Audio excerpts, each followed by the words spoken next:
प्रिय छात्रों, आज की इस क्लास में हम हिंदी पढ़ाने जा रहे हैं। वर्ग 10 पाठ 5 10वीं कक्षा का बिहार स्कूल एग्जामिनेशन बोर्ड का 5वां अध्याय नागरी लिपि। तो नागरी लिपि क्या है, नागरी लिपि की उत्पत्ति कैसे हुई, ये समस्त चीज़ों के बारे में इस पाठ में अध्ययन करेंगे हम। तो आप पढ़ेंगे आज नागरी लिपि। 10वीं क्लास में हिंदी और नॉन हिंदी दो सेक्शन होते हैं। इसमें से हिंदी ग्रुप के बच्चों के लिए 5वां पाठ मैं पढ़ाने जा रहा हूँ, नॉन हिंदी वालों के लिए दूसरा पाठ मैं पढ़ाऊँगा। अभी तब तक हम पढ़ने जा रहे हैं नागरी लिपि। तो नागरी लिपि के बारे में हम इसमें से एक एक करके जानेंगे कि नागरी लिपि, इसके जो लेखक है वह गुणाकर मूले हैं। निबंध है यह। और नागरी लिपि जो है इसके बारे में डिटेल से अब हम पढ़ेंगे कि नागरी लिपि शीर्षक पाठ सुप्रसिद्ध हिंदी के विद्वान गुणाकर मूले के द्वारा लिखा गया एक महत्वपूर्ण निबंध है जो भारतीय लिपियों की कहानी पुस्तक से लिया गया है। इसमें लेखक के द्वारा हिंदी की लिपि नागरी या देवनागरी के ऐतिहासिक विकास क्रम को बताया गया है। अभी तक मैंने जो बताया इसके बारे में हम जानेंगे कि नागरी लिपि क्या है। आज अगर हम पूछें कि आप कौन सी लिपि में हिंदी लिखते हैं तो हम बोलते हैं उससे कि देवनागरी लिपि में। तो आखिर देवनागरी लिपि की उत्पत्ति कैसे हो गई? अचानक से तो हुई नहीं। तो देवनागरी लिपि की जो उत्पत्ति है वह नागरी लिपि से हुई है और नागरी लिपि की उत्पत्ति ब्राह्मी लिपि से हुई है। और इस तरीके से अगर पूछा जाए मूल रूप से कि देवनागरी लिपि या नागरी लिपि या भारत में प्रचलित जो लिपि हैं उसकी उत्पत्ति किससे हुई है, तो हम उसे ब्राह्मी लिपि से बोल सकते हैं। इस पाठ के द्वारा हम देखेंगे यहाँ पर कि इस पाठ में ये बताया गया है कि गुणाकर मूले इसके लेखक है। याद रखेंगे, काफ़ी इंपॉर्टेंट। नागरी लिपि के लेखक कौन है? तो गुणाकर मूले। इसके द्वारा लिखा गया, इन्होंने एक पुस्तक लिखा है भारतीय लिपियों की कहानी। भारतीय लिपियों की जो कहानी है उसी पुस्तक से लिया गया है नागरी लिपि। कि जो देवनागरी लिपि आज हम लिखते हैं उससे पहले नागरी लिपि कहा जाता था। और इसका ऐतिहासिक विकास मतलब किस तरीके से आया, नागरी शब्द कहाँ से आ गया, देवनागरी शब्द कहाँ से आ गया, ये समस्त चीज़ें हम इस पाठ में पढ़ेंगे, यही बताया गया है। इसमें कहता है, इसमें मुख्य तौर पे समझेंगे हम लोग कि भारत तथा नेपाल की, ये याद रखेंगे, भारत तथा नेपाल की सभी भाषाएं देवनागरी लिपि में लिखी जाती है। तो आज भी अगर हम पूछा जाए परीक्षा में देता है लिखने के लिए कि किस लिपि में लिखना है, तो जो भी हिंदी संस्कृत हम लिखते हैं उसे देवनागरी लिपि कहते हैं। और इंग्लिश जो लिखा जाता है उसे रोमन स्क्रिप्ट में, रोमन लिपि में लिखा जाता है। तो हम अभी पढ़ने जा रहे हैं नागरी लिपि का इतिहास क्रम। तो याद रखेंगे भारत तथा नेपाल की सभी भाषाएं देवनागरी लिपि में लिखी जाती है, जिसकी उत्पत्ति प्राचीन काल की ब्राह्मी लिपि से मानी जाती है। ये माना जाता है बच्चों, इस पर मुख्य तौर पे समझोगे।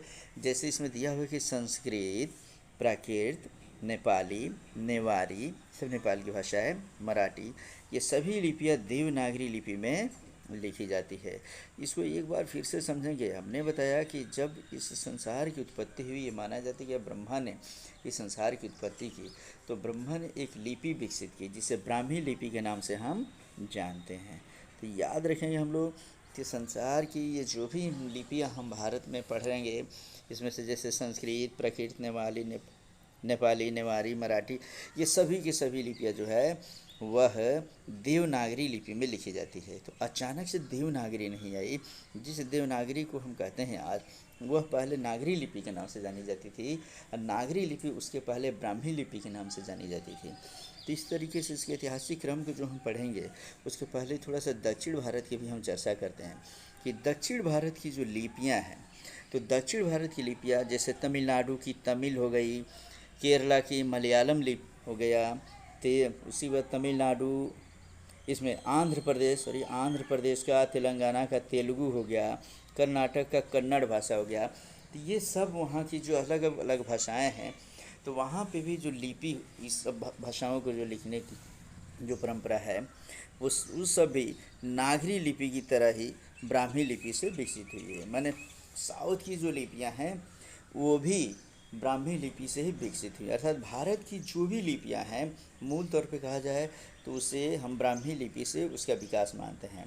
दक्षिण भारत की नागरी लिपि नंदी नागरी के नाम से जानी जाती है।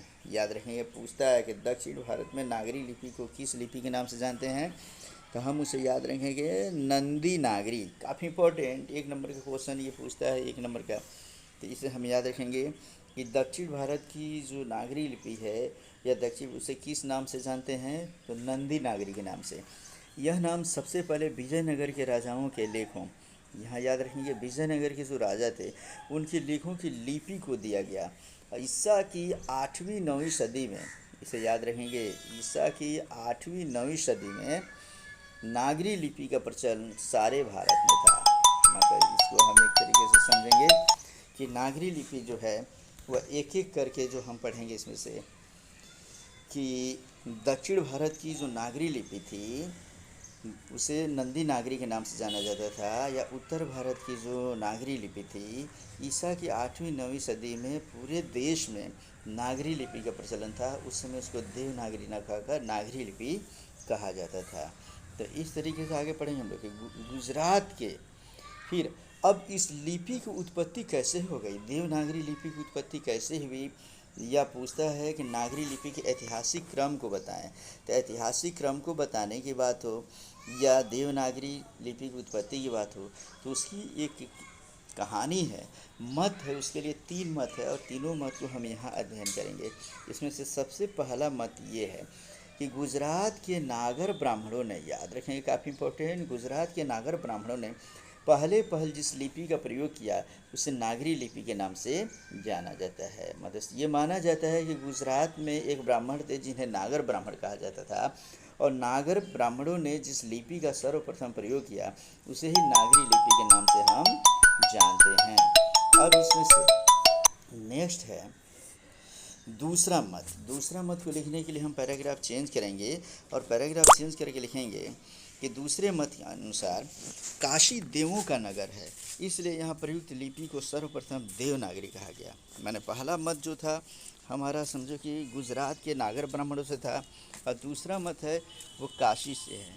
तो काशी जो है उसे हम लोग देवों की नगरी के नाम से जानते हैं, और काशी में अर्थात देवों की नगरी में सर्वप्रथम जो लिपि विकसित हुआ उसे ही देवनागरी कहा गया। तो इस तरीके से ये 2 मत हो गए। दूसरा मत ये हुआ, पहला मत गुजरात का नागर ब्राह्मण का है और दूसरा मत माना जाता है काशी का, जिसे देवों का नगर कहते थे, और यहाँ प्रयुक्त लिपि को सर्वप्रथम देवनागरी कहा गया। अन्य मत, तीसरा और अन्य मत में आता है कि गुप्त काल में, इसे याद रखेंगे हमारे बिहार से संबंधित है, कि गुप्त काल में चंद्रगुप्त द्वितीय विक्रमादित्य नामक राजा को, ये नाम याद रखेंगे चंद्रगुप्त द्वितीय, इन्हें विक्रमादित्य की उपाधि दी जाती थी।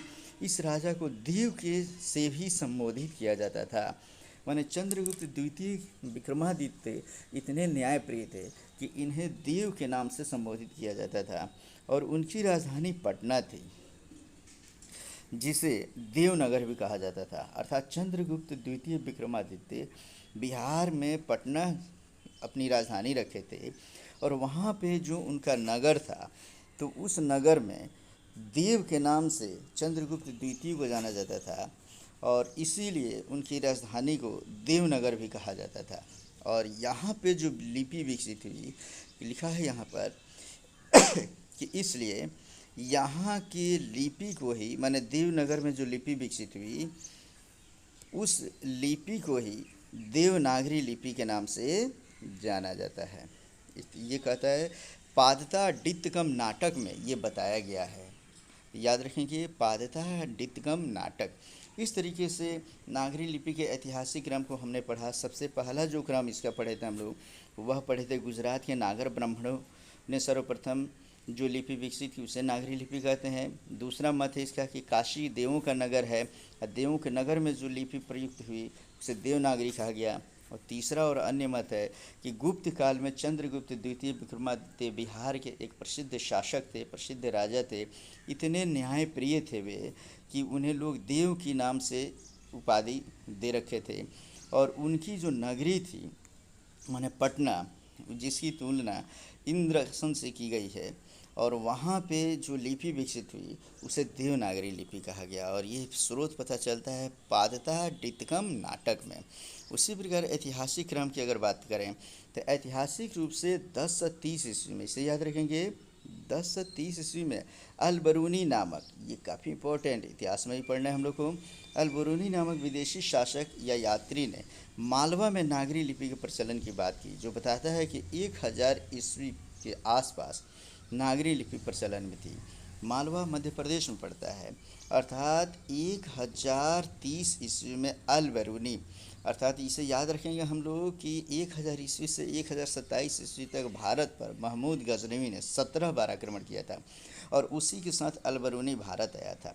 और भारत आया तो इसने मालवा में जब आया तो उसने देखा कि 1000 ईस्वी के आसपास मालवा में नागरी लिपि प्रचलित थी। अर्थात ये स्रोत बताता है कि भारत में नागरी लिपि 1000 ईस्वी के आसपास प्रचलन में थी। उसी में दक्षिण भारत के राजा थे राजेंद्र चोल।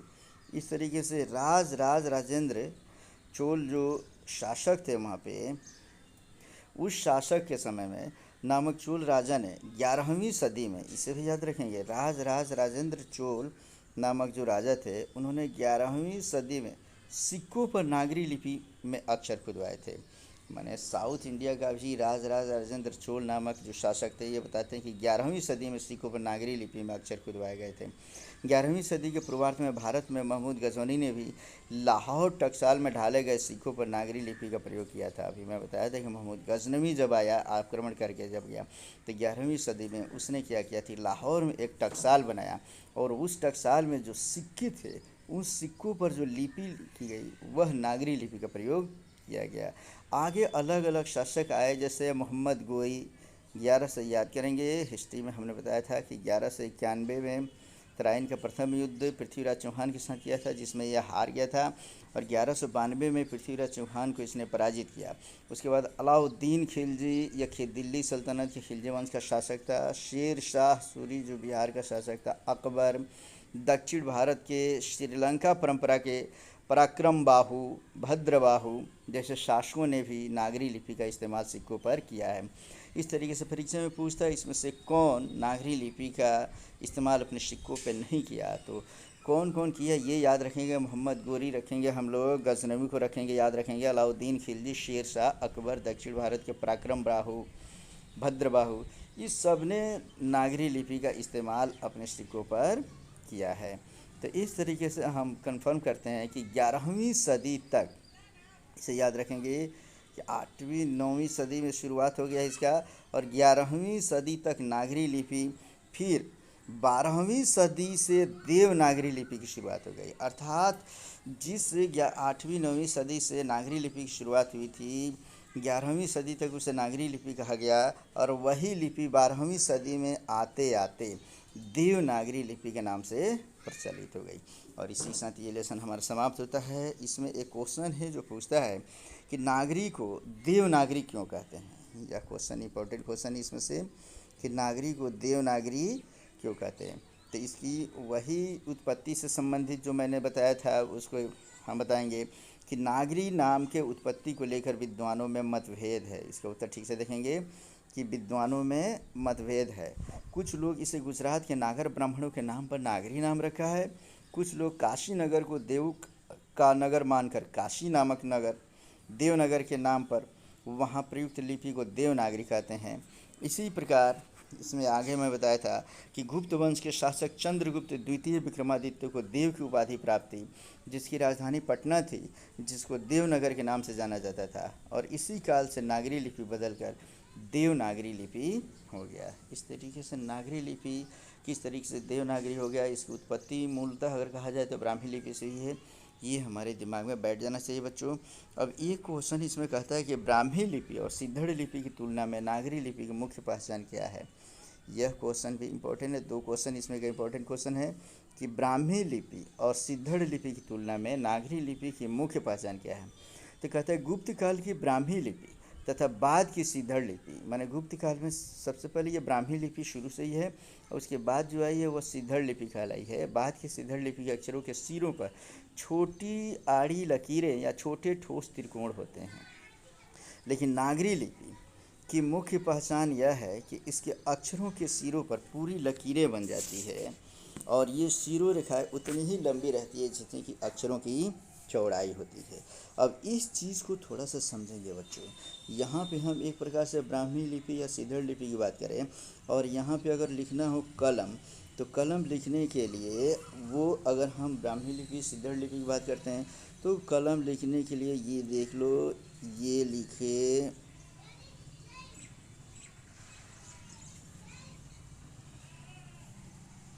ये कलम हो गया। तो इसमें से हम पढ़ नहीं पाते हैं, इसमें आड़ी तिरछी रेखाओं का प्रयोग हुआ रहता है।